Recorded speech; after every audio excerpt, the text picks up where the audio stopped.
ஆண்டவரை எனது உள்ளம் போற்றி பெருமைப்படுத்துகிறது. என் மீட்பராம் கடவுளை நினைத்து எனது மனம் பேருவகை கொள்ளுகின்றது. இறை இயேசுவில் அன்புக்கினியவர்களே, நாம் தொடர்ந்து 2-3 வாரங்களாக நம்முடைய திருத்தல பங்கிலே ஒரு அறிவிப்பை நாம் கேட்டுக்கொண்டே இருக்கின்றோம். நம்முடைய திருத்தல அதிபரும் உதவி பங்கு தந்தையும் தொடர்ந்து இந்த அறிவிப்பை நமக்கு கொடுத்து கொண்டே இருந்தார்கள். ஆகஸ்ட் மாதம் 15ஆம் தேதி நம்முடைய திருத்தல பங்கிலே நாம் முப்பெரும் விழாக்களை கொண்டாடுகின்றோம் என்று சொல்லி கடந்த 1.5 மாதங்களாக இந்த ஆகஸ்ட் 15 முப்பெரும் விழாக்களை குறித்த அறிவிப்பினை தொடர்ந்து வழங்கி கொண்டே இருந்தார்கள். இப்பொழுது இன்று அந்த விழாக்களை நாம் கொண்டாடி மகிழ்கிறோம். அன்புக்கினியவர்களே, இன்று நம்முடைய இந்தியாவினுடைய சுதந்திர தின விழாவை நாம் கொண்டாடி மகிழ்கின்றோம், இண்டிபெண்டன்ஸ் டே.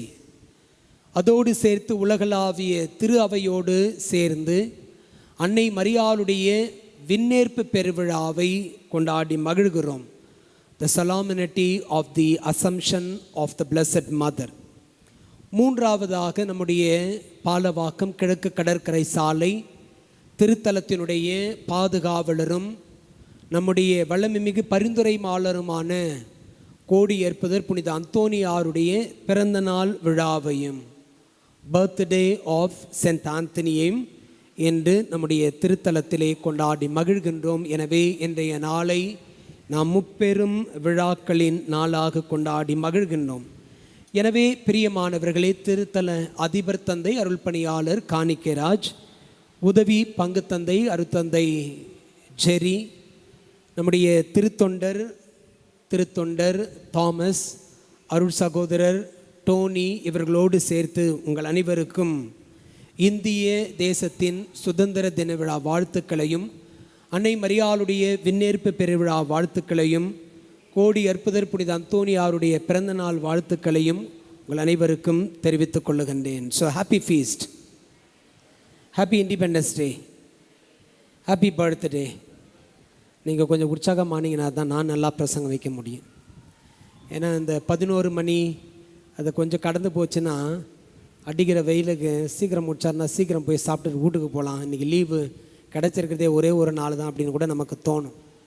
அன்புக்குரியவர்களே, இந்த முப்பெரும் விழாக்களை குறித்த ஒரு செய்தியை நாம் இன்று நம்முடைய தியான சிந்தனையாக மிக சுருக்கமாக நாம் பெற்றுக்கொள்ள முயற்சி செய்வோம். அன்புக்குரியவர்களே, இன்று நம்முடைய நாட்டினுடைய சுதந்திர தின விழா. இந்த சுதந்திரத்தை நாம் சும்மா பெற்றுக்கொள்ளவில்லை. முண்டாசு கவி பாரதியார் மிக அழகாக சொல்லுவார், ஆடுவோமே பல்லு பாடுவோமே ஆனந்த சுதந்திரம் அடைந்து விட்டோம் என்று ஆடுவோமே பல்லு பாடுவோமே என்று சொல்லி மிக அழகாக பாடுகின்றார். அன்புக்குரியவர்களே, இந்த சுதந்திரம் நமக்கு சும்மா கிடைக்கவில்லை. இந்த சுதந்திரத்திற்காக பல தியாகங்களை நாம் செய்ய வேண்டியிருந்தது. நம்முடைய முன்னோர்கள் செய்திருக்கிறார்கள்.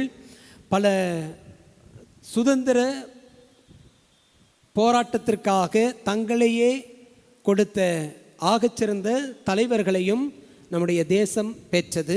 அவர்களுடைய போராட்டம், அவர்களுடைய முன்னெடுப்பு இன்று நமக்கான சுதந்திரம், நமக்கான விடுதலை. எனவே நம்முடைய தேசத்தினுடைய தலைவர்களை, குறிப்பாக இந்த சுதந்திரத்தை நாம் பெற்றுக்கொள்ள தங்களுடைய உயிரை தியாகம் செய்த அத்துணை லட்சம் சுதந்திர போராட்ட வீரர்களையும் இன்று நாம் நினைவு கூர்வோம். அவர்களுக்காக நாம் கடவுளுக்கு நன்றி சொல்லுவோம். அவர்களுடைய தியாகத்திற்காக நாம் கடவுளுக்கு நன்றி சொல்லுவோம். அன்புக்குரியவர்களே, நமக்கு பள்ளி பருவத்திலிருந்தே சில ஆளுமைகள் நம்முடைய தலையில் எப்பொழுதுமே இருக்கிறார்கள். எது சொன்னாலும் அவர்களை நம்முடைய மூளையிலிருந்து அவர்களை எடுத்துவிட முடியாது. அது நம்முடைய தேசத்தந்தை மகாத்மா காந்தியாக இருக்கலாம், அல்லது சுபாஷ் சந்திர போஸாக இருக்கலாம், அல்லது வல்லபாய் பட்டேலாக இருக்கலாம், பகத்சிங்காக இருக்கலாம், அல்லது கொடிக்காத்த குமரனாக இருக்கலாம், ராணி லக்ஷ்மி பாயாக இருக்கலாம், அல்லது நம்முடைய ஜவஹர்லால் நேருவாக இருக்கலாம், அல்லது சட்டத்தை தொகுத்து வழங்கிய முனைவர் அம்பேத்கராக இருக்கலாம், அல்லது மருது சகோதரர்களாக இருக்கலாம். இப்படி நம்முடைய தமிழகத்திலிருந்து சுதந்திரத்திற்காக எல்லாவற்றையும் தியாகம் செய்து போரிட்ட சுதந்திர போராட்ட தியாகிகள் என அனைவரும் நமக்கு எப்பொழுதுமே ஒரு நீங்காத நினைவுகளாக நம்முடைய இருக்கிறார்கள். அன்புக்குரியவர்களே, இன்று நாம் சுதந்திர இந்தியாவை பெற்றிருக்கிறோம். கடவுளுக்கு நன்றி சொல்லுவோம். ஒருவேளை இந்த நாட்களில் ஊடகங்கள் வழியாக நாம் பெற்றுக்கொள்ளுகின்ற செய்திகள் அது எதுவாக வேண்டுமானாலும் இருக்கலாம். அது வாக்கு திருடப்பட்டதாக இருக்கலாம், அல்லது கனிம வள திருட்டாக இருக்கலாம், அல்லது ஏழை எளியவர்களுடைய அடிப்படை உரிமைகள் திருடப்படுகின்ற சூழல்களாக இருக்கலாம், அல்லது எல்லாருக்குமான நீதி கிடைக்காத தருணமாக இருக்கலாம், அல்லது நம்முடைய இன்று இந்த ஊடகங்கள் சொல்லுகின்ற ஜென்சி அல்லது ஜென்ஸ் ஆல்ஃபா என்று சொல்லப்படுகின்ற இளம் தலைமுறையினருடைய தங்களுக்கான வாழ்வுக்கான போராட்டங்களாக இருக்கலாம், அதனால் ஏற்படுகின்ற சஞ்சலங்களாக இருக்கலாம், அடிதடிகளாக இருக்கலாம். ஆனால் இவற்றையெல்லாம் கடந்து நம்முடைய இந்தியா வேற்றுமையில் ஒற்றுமை காணுகின்ற ஒரு தேசமாக இருக்கிறது. இன்றைக்கு நம்மை பிரித்தாளுகின்ற தலைவர்கள் ஆட்சி பொறுப்பில் இருக்கலாம், ஆனால் பல தருணங்களில் நாம் இந்தியர் என்கின்ற அந்த உணர்வு நம்மை எப்பொழுதும் இந்தியராக அது உணர வைக்கிறது. அன்புக்குரியவர்களை, நாம் மதத்தால் வேறுபட்டு இருக்கலாம், மொழியால் வேறுபட்டு இருக்கலாம், இனத்தால் வேறுபட்டு இருக்கலாம், ஆனால் இந்தியாவின் குடிமக்கள் என்பதில் நாம் ஒன்றாயிருக்கிறோம், ஒருமைப்பாட்டோடு இருக்கிறோம் என்பதற்காகவே இன்று நாம் கடவுளுக்கு நன்றி சொல்ல அழைக்கப்படுகின்றோம். எனவே நாம் நெஞ்சை நிமிர்த்தி சொல்லலாம், ஜெய்ஹிந்த். அன்புக்குரியவர்களே, இந்த நாளுக்காக நாம் பெற்றுக்கொண்ட இந்த சுதந்திரத்திற்காக நாம் கடவுளுக்கு நன்றி சொல்லுவோம். நாம் பெற்ற நம்முடைய தேசத்தினுடைய சுதந்திரம் நமக்கு மிக முக்கிய 3 செய்திகளை சொல்லுகிறது. நாம் ஒழுக்கமுடையவர்களாக இருக்க வேண்டும், we should be disciplined. நாம் பொறுப்புள்ளவர்களாக இருக்க வேண்டும், we should be more responsible. அதை கடந்து நாம் மரியாதை கொடுப்பவர்களாக அல்லது மரியாதையோடு நடந்து கொள்பவர்களாக இருக்க வேண்டும் என்பதை இந்த சுதந்திர தின விழா நமக்கு சொல்லித்தருகின்ற பாடமாக நான் பார்க்கின்றேன். Discipline teaches to do right thing even when nobody is watching. நல்லொழுக்கம் என்பது சரியானதை செய்வதற்கு நமக்கு அழைப்பு விடுக்கிறது. ஒருவர் பார்க்கிறார் என்பதற்காகவோ அல்லது யாரும் பார்க்கவில்லை என்பதற்காகவோ அல்லாமல், நாம் ஒழுக்கத்தோடு வளர்ந்திருக்கிறோம், தனி மனித ஒழுக்கம் நம்மில் இருக்கிறது என்பதற்காகவே நாம் நல்லவற்றை செய்ய இந்த சுதந்திர தின விழா நமக்கான அழைப்பினை கொடுக்கிறது. அதே வேளையில் நம்மை பொறுப்புள்ள இந்திய குடிமகனாக குடிமகளாக இருக்கவும் இது அழைப்பு விடுக்கிறது. அன்புக்குரியவர்களே, responsibility teachers that our actions have consequences for others. நம்முடைய பொறுப்புணர்வு என்பது இன்னொருவர் மீதான ஒரு தாக்கத்தை ஏற்படுத்தக்கூடியது என்பதை நாம் ஒருபோதும் மறந்துவிடக்கூடாது. அப்படி என்றால் நம்முடைய கடமையை உணர்ந்து நாம் செய்ய வேண்டும். அடிக்கடி என்னிடத்தில் கேட்பார்கள், ஃபாதர், வாட் இஸ் ஃப்ரீடம்? சுதந்திரம் என்றால் என்ன என்று சொல்லி.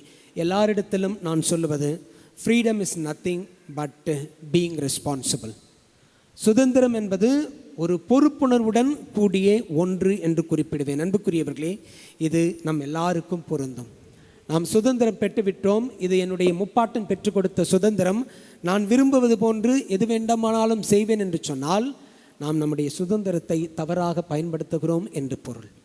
இந்த சுதந்திரம் அன்புக்குரியவர்களே ஒரு ஒட்டுமொத்த வளர்ச்சியை உள்ளடக்கியதாக இருக்க வேண்டும்.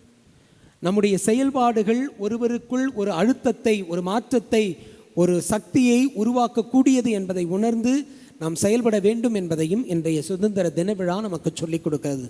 மூன்றாவதாக, the Independence Day teaches that we should respect the other people, respect our own teachers, respect our own brethren and sisters. நம்ம சொல்கிறோம்ல, இந்தியா என் தாய் நாடு, இந்தியாவில் உள்ளோர் என் உடன் பிறந்தோர் என்று நாம் உறுதிமொழி எடுக்கின்றோம். நாம் அப்படி சக மனிதரை பார்க்கிறோமா? இன்றைக்கு அது நம்மிடையே மிகவும் குறைந்து போன்ற ஒரு உணர்வாகவே பார்க்கிறேன்.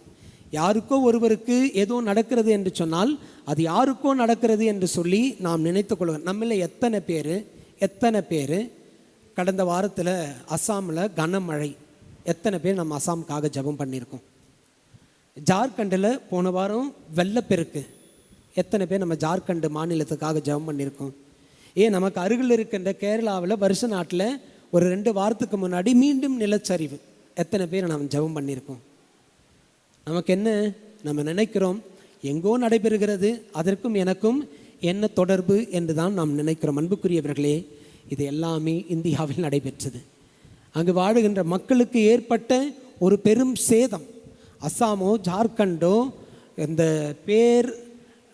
வெள்ளத்திலிருந்து மீண்டும் இயல்பு வாழ்வுக்கு திரும்புவது ஒரு பெரும் கடினமான சூழல். ஏன், நம்முடைய திருத்தந்தை நேற்றைய முந்தின தினம் கொலம்பியாவிலே 3 தினங்களுக்கு முன்பாக ஏற்பட்ட அந்த நிலநடுக்கத்திற்கு 1,00,000 ஐரோப்பிய பணம் கொடுத்து உதவி செய்திருக்கிறார். 1,00,000 யூரோஸ் கொடுத்து உதவி செய்திருக்கிறார். நம்ம எத்தனை பேர் இந்த கொலம்பியாவில் ஏற்பட்ட நிலநடுக்கத்தால், பெரிய நிலநடுக்கம் 7 மேலே நில அதிர்வு ஏற்பட்டு பல உயிர்கள் போயிருக்கிறது, பல கோடி ரூபாய் மதிப்புள்ள சொத்து போயிருக்கிறது, ஏராளமான கல்வி நிறுவனங்கள், மருத்துவ கட்டிடங்கள், அமைப்பு சாரா நிறுவனங்கள், ஆலயங்கள் என்று எல்லாமே பெரும் சேதத்தை எதிர்கொண்டிருக்கிறது. நம்ம எத்தனை பேர் இந்த நாட்டிற்காக ஜெபித்திருப்போம்? அன்புக்குரியவர்களே, சுதந்திரத்தை அடைந்திருக்கிறோம், சுதந்திர தின விழாவை கொண்டாடுகிறோம் என்று சொன்னால் இந்த சுதந்திரம் எல்லாரையும், எல்லா நாட்டினரையும் நம்மை போல் கருத நம்மை அழைத்து செல்ல வேண்டும் என்பது என்று இந்த தினம் நமக்கு தருகின்ற செய்தி. 2வது செய்தி, அன்புக்குரியவர்களே, இன்று நாம் அன்னை மரியாளுடைய விண்ணேற்பு பெருவிழாவை கொண்டாடுகிறோம். அன்புக்குரியவர்களே, அன்னை மரியாளுடைய விண்ணேற்பு பெருவிழா திருச்சபையில் திருத்தந்தை 12ஆம் பத்திநாதன் போப் பயஸ் தி 12 1950ஆம் ஆண்டு அன்னை மரியாள் உடலோடும் ஆன்மாவோடும் விண்ணகம் எடுத்துக்கொள்ளப்பட்டாள் என்கின்ற ஒரு விசுவாச பிரகடனத்தை தாயாம் திரு அவைக்கு அவர் கொடுத்தார். அன்னை மரியாள் உடலோடும் ஆன்மாவோடும் விண்ணகம் எடுத்துக்கொள்ளப்பட்டார் என்பது இந்த விசுவாச பிரகடனம் என்று சொன்னால், இந்த விழா இன்று நமக்கு தருகின்ற ஒரு அற்புதமான செய்தி எதுவெனில், நாம் அனைவருமே கடவுளுடைய பிள்ளைகள் என்கின்ற உண்மையை நாம் உணர்ந்து கொள்ள வேண்டும். அன்னை மரியாள் கடவுளுக்குரிய மகளாக இருந்தாள். தொடக்க முதலே கடவுள் அவரை மாசு மறுவற்றவளாக இருக்கச் செய்தார். அவரை அழைத்து தன் மகனை அவர் வழியாக உலகிற்கு கொடுத்தார். எனவே தான் ஒவ்வொரு ஆண்டும் ஜனவரி மாதம் 1ஆம் தேதி 2வது வாசகம், கலாத்தியருக்கு எழுதிய திருமுகத்திலிருந்து தான் நமக்கான 2வது வாசகம் தரப்படுகிறது. அந்த வாசகத்திலே நாம் வாசிக்கிறோம், கலாத்தியருக்கு எழுதிய திருமுகத்தினுடைய ஆசிரியர் புனித பவுலடியார் மிக அழகாக சொல்லுவார், காலம் தோன்றிய பொழுது கடவுள் தம் மகனை சட்டத்திற்கு உட்பட்டு ஒரு கன்னியிடம் பிறக்கச் செய்தார் என்று சொல்லுவார். ஆண்டவர் அன்னை மரியாளை தமக்கான உடன்படிக்கை பேழையாக தேர்ந்து கொண்டார்.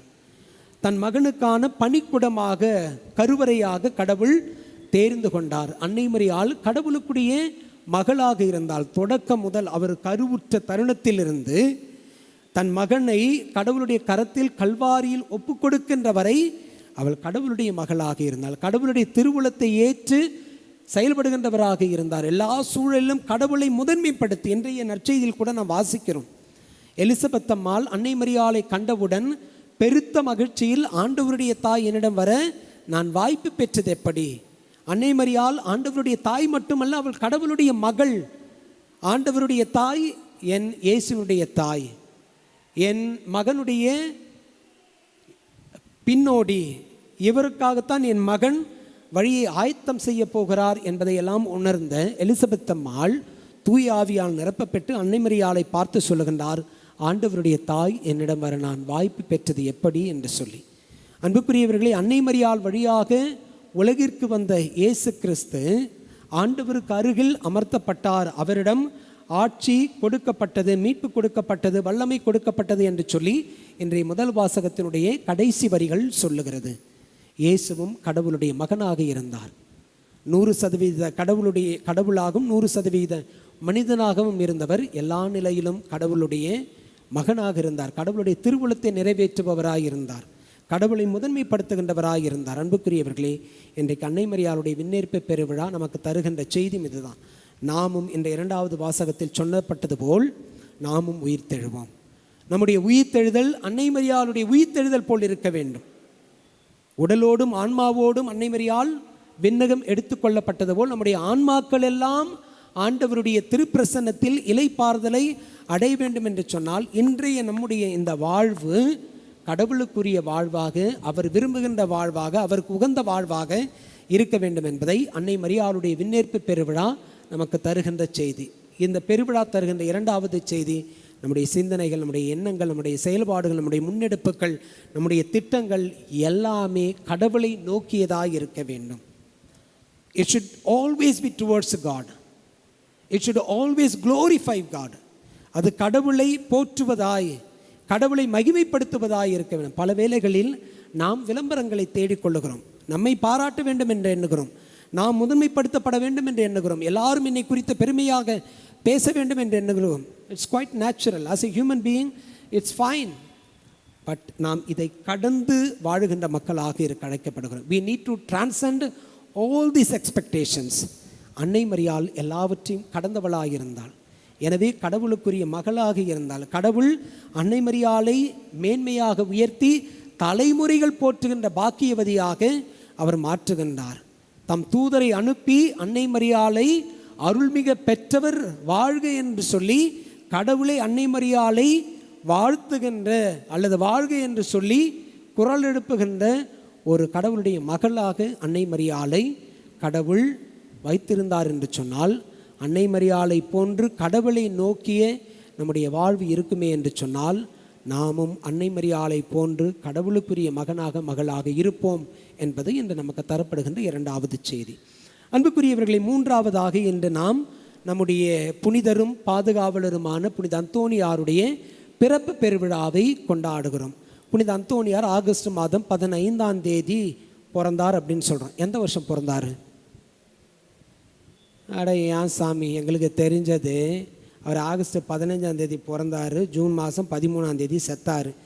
எந்த வருஷம் பிறந்தார், எந்த வருஷம் செத்தார்னு எங்களையே கேட்குறீங்க. அதுக்கு தானே நீங்கள் ஃபஸ்ட்டு வந்துக்கிறீங்க அப்படின்னு நீங்கள் நினைக்கிறதெல்லாம் எனக்கு கேட்குது. But why not you try?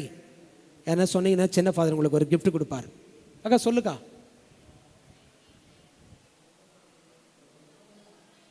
Wow, 1195. Super, கைத்தட்டுங்க. அக்காவுக்கு ஒரு கைத்தட்டல் கொடுங்க. 1195 ஆகஸ்ட் மாதம் 15ஆம் தேதி பிறக்கின்றார். 1231 ஜூன் மாதம் 13ஆம் தேதி இறைவனடி சேர்கின்றார். ஆனால் நாம் அந்தோணியாருடைய பிறப்பு விழாவை திருச்சபை கொண்டாடுவதில்லை. அன்னை மரியாளுடைய பிறப்பு விழாவை கொண்டாடுகிறது. புனித திருமுழுக்கு யோவானுடைய பிறப்பு விழாவை கொண்டாடுகிறது. இயேசுவினுடைய பிறப்பு பெருவிழாவை கொண்டாடுகிறது. மற்ற யாருடைய பிறப்பு பெருவிழாவையும் திருச்சபை கொண்டாடுவதில்லை. அவர்களுக்கான திருப்பள்ளிகளும் நமக்கு திருப்பள்ளி புத்தகத்தில் இல்லை. ஆனால் எல்லா புனிதர்களுடைய இறந்த நாளை நாம் விண்ணகத்தில் அவர்கள் பிறந்த நாளாக நாம் கொண்டாடி மகிழ்கின்றோம். ஆனாலும் அன்புக்குரியவர்களே, இது நம்முடைய பங்கு, திருத்தல பங்கு. புனித அந்தோணியாருக்கு ஒப்பு கொடுக்கப்பட்ட நாள், அது அன்னை மரியாளுடைய விண்ணேற்பு பெருவிழா நாள், நம்முடைய தேசத்தினுடைய சுதந்திர தின விழா என்பதற்காக நாம் புனித அந்தோணியாருடைய பிறப்பு பெருவிழாவையும் நாம் கொண்டாடி மகிழ்கின்றோம். புனித அந்தோணியார் போர்ச்சுகல் நாட்டில் லிஸ்பன் நகரில் பிறக்கின்றார். இத்தாலி நாட்டில் பதுவா என்கின்ற ஒரு நகரில் அவர் இறைவனடி சேர்கின்றார். அன்புக்குரியவர்களே, இதற்கிடையில் அவர் புனித பிரான்சிஸ்கன் சபையினுடைய குருவாக அருட்பொழிவு செய்யப்படுகின்றார். மிகுந்த வல்லமையோடு கடவுளுடைய வார்த்தையை பல மைல்கள், பல கிலோமீட்டர்கள் சென்று போதித்தார் என்று சொல்லியும், அவருக்கு ஒரு மறைபோதக பணியாளராக சாக வேண்டும் என்பது அவருடைய ஆசை. All his wish was to tie as a missionary. நாம் தான் இன்றைக்கி அந்தோணியார் ஆஹா ஓஹோ ஆஹா அப்படின்னு நம்ம கொண்டாடுறோம் இல்லைங்களா?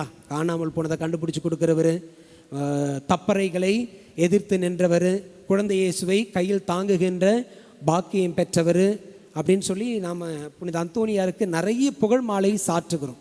ஆனால் அன்புக்குரியவர்களே, இதையெல்லாம் கடந்து புனித அந்தோணியாருக்கென்று ஒரு ஆசை இருந்தது. அது என்ன ஆசை? வேறு ஒரு நாட்டுக்கு போய் நற்செய்தி அறிவித்து அங்கே ஒரு மறைபோதக பணியாளராக சாகணும் அப்படின்றது தான் அந்தோணியாருடைய ஆசை. அன்புக்குரியவர்களே, ஆனால் பாருங்கள், இந்த கோடி அற்புதரை கொண்டு கடவுள் இன்றளவும் கோடான கோடி அற்புதங்களையும் புதுமைகளையும் செய்து வருகின்றார். அவருடைய பிறப்பை ஒரு சரித்திரமாக கடவுள் மாற்றிருக்க. இதுதான் இன்றைய புனிதருடைய பிறப்பு விழா நமக்கு தருகின்ற செய்தி. விவிலியத்திலே ஏராளமான பிறப்பு நிகழ்வுகளை நாம் வாசிக்கிறோம். ஆபிரகாமினுடைய மகன் ஈசாக்கு பிறந்ததை நாம் வாசிக்கிறோம்.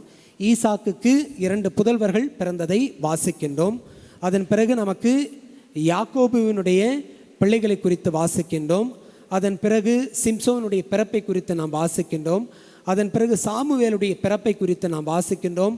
அதன் பிறகு திருமுழுக்கு யோவானுடைய பிறப்பு, இயேசுனுடைய பிறப்பு என்று சொல்லி சில விவிலிய மனிதர்களுடைய பிறப்பை குறித்து விவிலியம் நமக்கு தவறாமல் பதிவு செய்கிறது. அன்புக்குரியவர்களே, அப்படி திருச்சபை விவிலியத்திலிருந்து வெளியிலே நாம் கொண்டாடுவதற்கான ஒரு புனிதராக, பிறப்பு பெருவிழாவை கொண்டாடுவதற்கான ஒரு புனிதராக புனித அந்தோணியாரை கொடுத்திருக்கிறது. காரணம், புனித அந்தோணியார் தன்னுடைய பிறப்பை ஒரு தரித்திரமாக அல்லாமல் ஒரு சரித்திரமாக அவர் பார்த்தார்.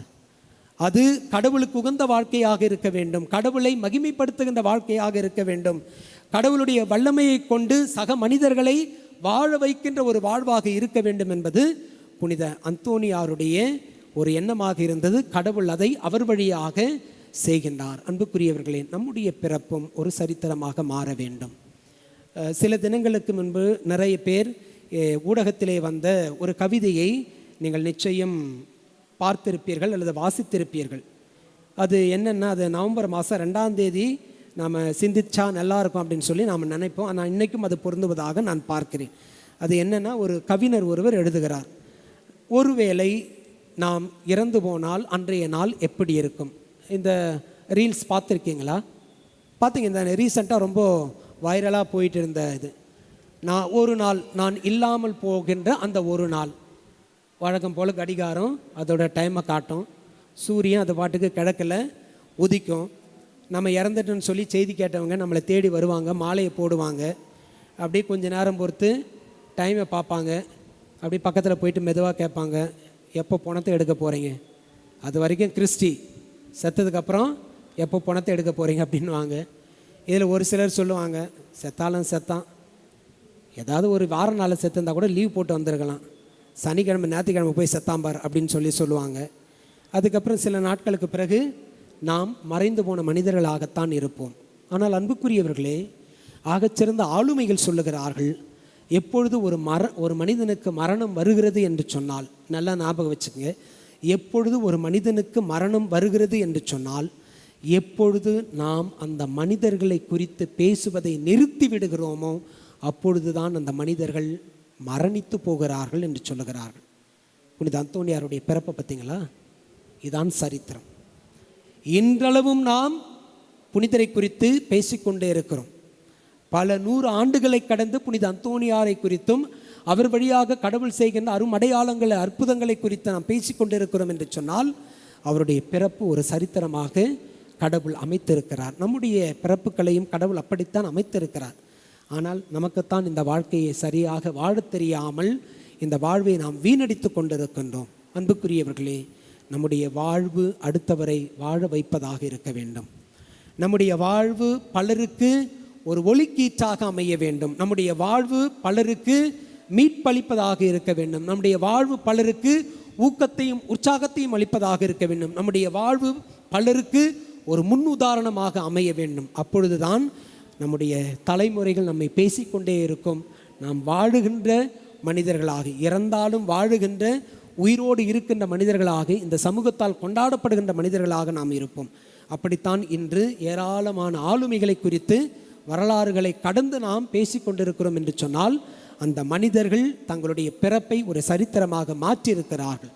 அப்படித்தான் புனித அந்தோணியாரும் தன்னுடைய பிறப்பை ஒரு சரித்திரமாக மாற்றி இன்றளவும் அவருடைய வல்லமை மிகு பரிந்துரையால், அவர் செய்கின்ற அருமடையாளங்கள் வழியாய், புதுமைகள் வழியாய் இன்னும் நம்மிடையே வாழ்ந்து கொண்டிருக்கிறார். எனவே அன்புக்குரியவர்களே, இந்த 3 சிந்தனைகளை உள்தாங்கியவர்களாய் நம்முடைய தேசத்திற்காக நாம் ஜெபிப்போம்.